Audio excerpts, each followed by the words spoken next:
जब से बीजेपी की सरकार आई है वो दावा करती है कि महिलाओं का हम सम्मान करते हैं और उनकी सुरक्षा करते हैं और रोजगार भी देते हैं।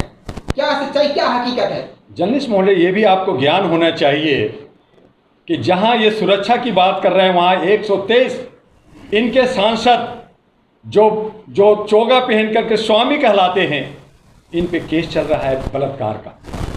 इनके ही राज्य में मणिपुर में महिलाओं को नंगा किया जा रहा है, प्राइवेट पार्ट को छेड़ा जा रहा है। इनके राज्यों में कम सभी राज्यों में महिलाओं को नंगा कर करके घुमाया जा रहा है और मारा जा रहा है, मोबिलिटी किया जा रहा है। अभी उज्जैन जो महानगरी है, जहां महाकाल, जहां पे आप जो है पूजा करते हैं, वहां पे बहुत ज़्यादा आपने कॉरिडोर बनाया। वहां के ब्राह्मण ने वहां की 8 साल की बच्ची के साथ रेप करके उसको जान से मार दिया, और आप कहते हैं महिलाओं को सुरक्षा दे रहे हैं। और आप ये जो महिला विधेयक लाया 23% क्यों, जब भारत की आबादी महिलाओं की 48.8% है, करीब 50% है, तो 50% की आरक्षण दो ना, नंबर 1। दूसरी बात, उसमें ओबीसी और एससी कहाँ गया? आप उनको छोड़ करके आप बाकी जनरल कोटा में आप 3% लोग मलाई खाना चाहते हो और बाकी लोगों को झुनझुना और घंटा बजाने के लिए दे देते हो कि जाओ और हमारे पंडितों को आप जो है प्रसाद दो और हम ऐश करेंगे, खाएंगे। यही आपका नीति है। और हमारी महिलाएं जो बेवकूफ है, जो हमारी महिलाएं जो सीधी सादी है, जो हमारी महिलाएं जो बोली भाली है, वो उनके बहकावे में आकर करके और वो जो है प्रवचन सुन करके वो डर करके सहन कर करके, चूंकि वो आर्थिक रूप से कमजोर होती हैं, घर में होती हैं, और वो उनके जो है जो कथावाचक हैं उनके पीछे में जो है फंस जाती हैं। तो आप हमारी महिलाओं को बहका के फुसला करके आप किडनैप करने का काम कर रहे हो, ये नहीं चलेगा। बीजेपी ने ही सबसे पहले आदिवासी महिला को इस देश में राष्ट्रपति बनाया, महिलाओं को सम्मान दिया।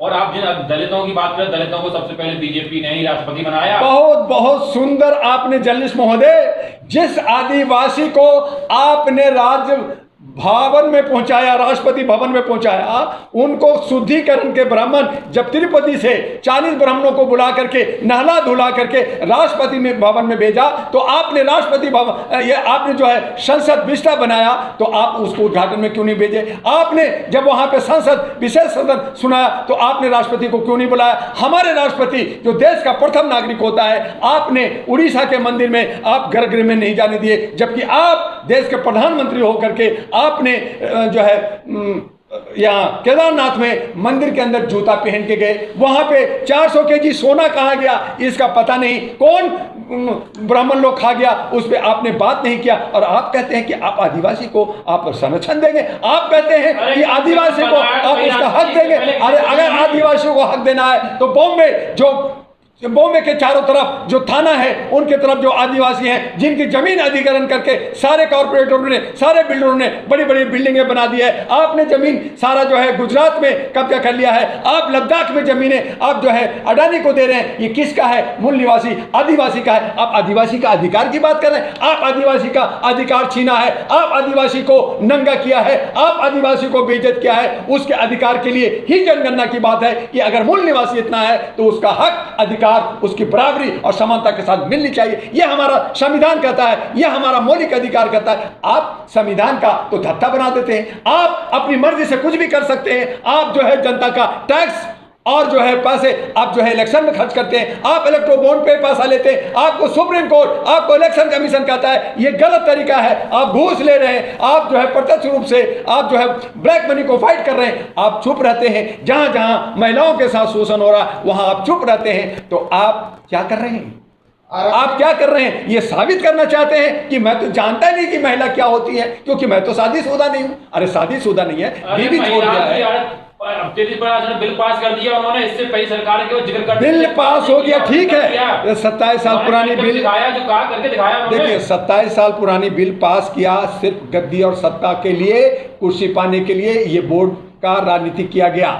अगर आपने बिल पास किया तो आप उसको लागू करो ना। अरे इससे तो आप क्यों कह रहे लागू? आप लागू करने की बात 2029 क्यों कह रहे? क्योंकि आप 2024 में सत्ता हथियाना चाहते हो, 2029 में सत्ता हथियाना चाहते हो, उसके बाद आप रहोगे या नहीं रहोगे। तो आप जो है इन किन प्रकार तरीके से आप सत्ता में बने रहना चाहते हैं, ये नहीं होगा।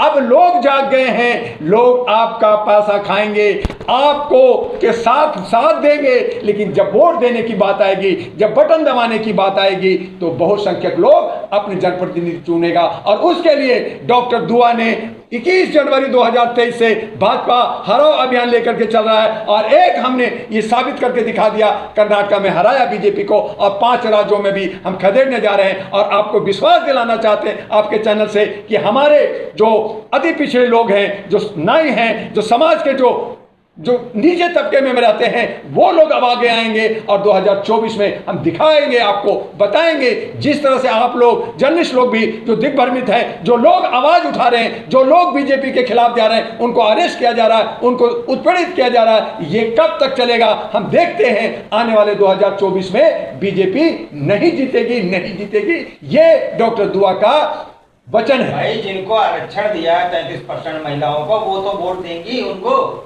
क्यों नहीं जीतेगी? 2024 में लाल किले से क्या नाम ऐलान कर दिया उन्होंने, मैं तीसरी बार प्रधानमंत्री बनने वाला हूँ। महिलाओं भी काफी जागरूक हो गई हैं। आपको एक चैनल से ये बता दूं कि कल एक जो है सत्यपथ डॉक्यूमेंट्री आया, जो सनातन को उजागर करता है, उसको फौरन घंटे 1.5 घंटे में उसको बैन कर दिया। आप सच्चाई दिखाना नहीं चाहते, आप बताना नहीं चाहते कि हमारे जो अति पिछड़े लोग रहे, उनके साथ कितना जुल्म यूरेशियन ब्राह्मण ने किया। हमारे यहाँ महिलाएं जब बच्चे देती थी, तो उनके पहले बच्चे को नदी में फेंक दिया जाता था। हमारी महिलाओं की जब शादियां होती थी, तो 3 रात ये यूरेशियन ब्राह्मण अपने हवस का शिकार बनाते थे। जितने जो काम काज करने वाले लोग थे, उनको करते थे। तो आज जो पहले करते थे, आज भी कर रहे हैं। संविधान लागू हो गया, संविधान का धाता बना करके, उसको दीमक की तरह चाट करके, संविधान को किनारे रख करके आप अपना जो है हेकड़ी दिखा करके, आप जो है राजतंत्र, आपने पार्लियामेंट के अंदर संगूठ छड़ी रख करके, आपने जो है राजतंत्र कर करके आप राज करना चाहते हैं। और आप कहते हैं महिलाओं की आप संरक्षण देंगे। आपने महिलाओं के संरक्षण देते तो आप बीवी के साथ रहते, तो आप घर बसाते, आप बाल बच्चे होते, आपका बच्चा हो। तो देश की सेवा यही कर रहे हैं, जो घर नहीं बनाया, जिसने चाय बनाना नहीं सीखा, चाय बेचना सीखा, चाय बेचा, देश बेचा, और आप बेच रहे हैं, बनाना नहीं सीखा। अगर बनाना हो सीख जाते तो देश बचता, बनाना अगर सीखते तो हमारा परिवार बचता।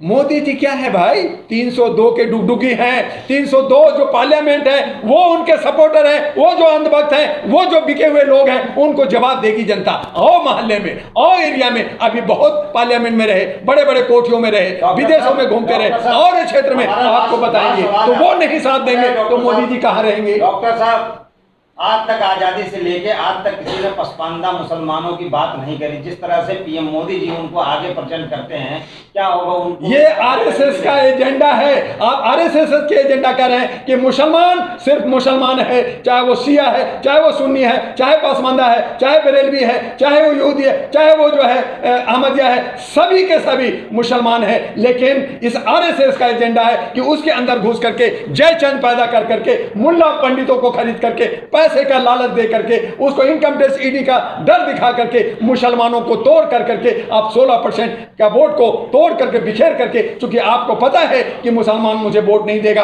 हम उसे तोड़ देते हैं, टूट जाएगा, बिखर जाएगा, और बाकी मेरा जो समीकरण है 35%, उसमें हम महिलाओं को बाकी को 1-2% लेके 37-38% बना करके मैं सत्ता में चला जाऊंगा। लेकिन अब जाग गया है जनता। के अलावा कोई और मुसलमान पासवान मुसलमान की कहां भागीदारी है? कहां ये जो मुसलमान ये प्रेजेंटेशन जो लाना का काम किया है? जर्नलिस्ट महोदय, आप लोगों की चैनल से मैं कह रहा हूं कि जो मुल्ला, जो मुसलमानों के बीच में भेदभाव कर रहा है, जो पासमानदा और ऊंच नीच की बात कर रहा है, वो दोगला है, वो मुसलमान नहीं है। भागीदारी कहाँ है? पासमानदा पत्रकार कहाँ है? अब सीधी सांसद कहाँ है? कहाँ भागीदारी? अब जो है, जब जनगणना हो गया, जब हम उसमें पासमानदा वगैरह की बात नहीं कर रहे हैं, हम कह रहे हैं कि अति पिछड़ा और पिछड़ा, ये यानी कि डेवलप नहीं किया, उसका विकास नहीं हुआ। वो कोई भी हो सकता है, वो मलिक भी हो सकता है, सैयद भी हो सकता है, और अंसारी भी हो सकता है, नाय दुनिया भी हो सकता है, कोई भी हो सकता है, लकड़हारा भी हो सकता है। तो आर्थिक रूप से जो कमजोर है उनको आगे बढ़ाया जाए, लेकिन जात के आधार पे अगर आप उसको डिवाइड करते हैं कि पासमानदा है, बरेलवी है, तो ये मुसलमानों के बीच में जयचंद लोग ये दोगले टाइप के मुसलमान हैं जो मुसलमानों को धोखा दे रहे हैं। आप पासमानदा मुसलमानों के साथ में हैं या उनके खिलाफ? बिल्कुल मैं उसका खिलाफ में हूं, मैं साथ नहीं देता। मैं मुसलमानों को जो आर्थिक रूप से कमजोर है, जो गरीब है, जिनको आगे बढ़ना चाहिए उनको बढ़ाना है। लेकिन आप एक वर्ग में बांट दोगे कि ये मुसलमान अलग है, वो मुसलमान अलग है, तो इस्लाम कहीं नहीं सिखाता कि भेदभाव मुसलमान में हो। एक गरीब बच्चा, एक नाई का बच्चा और एक राजा का बच्चा, शाह का बच्चा, दोनों मस्जिद के अंदर एक साथ नमाज पढ़ सकते हैं, एक कतार में बैठ सकते हैं। वहां भेदभाव नहीं होता। आप भेदभाव बना करके ये जो सनातनी जो वर्ण ला करके आप डिवाइड कर रहे हैं, इसलिए मैं पसमानदा का जो आवाज उठा रहा है मैं उसका खिलाफ जाता हूं। और वो ऐसे लोग दोगले लोग हैं और ऐसे लोग मुसलमान ये जयचंद लोग हैं जो मुसलमानों को बांट करके रोटी सेक रहे हैं और वोट लेने के राजनीति करके सत्ता में निचले स्तर पर रहना चाहते हैं। ऐसे लोगों का विरोध होना चाहिए और हम तमाम भारतवासी एक होकर करके जिसकी जितनी सत्ता, जिसकी जितनी भागीदारी, उसकी उतनी भागीदारी होनी चाहिए। और उसी पे डॉक्टर दुआ मानवीय मूल्यों के लिए काम कर रहा है और करता रहे। इस अपडेट पाने के लिए हमारे चैनल क्लाउड न्यूज को अभी लाइक करें, सब्सक्राइब करें और बेल आइकन दबाना बिल्कुल ना भूलें।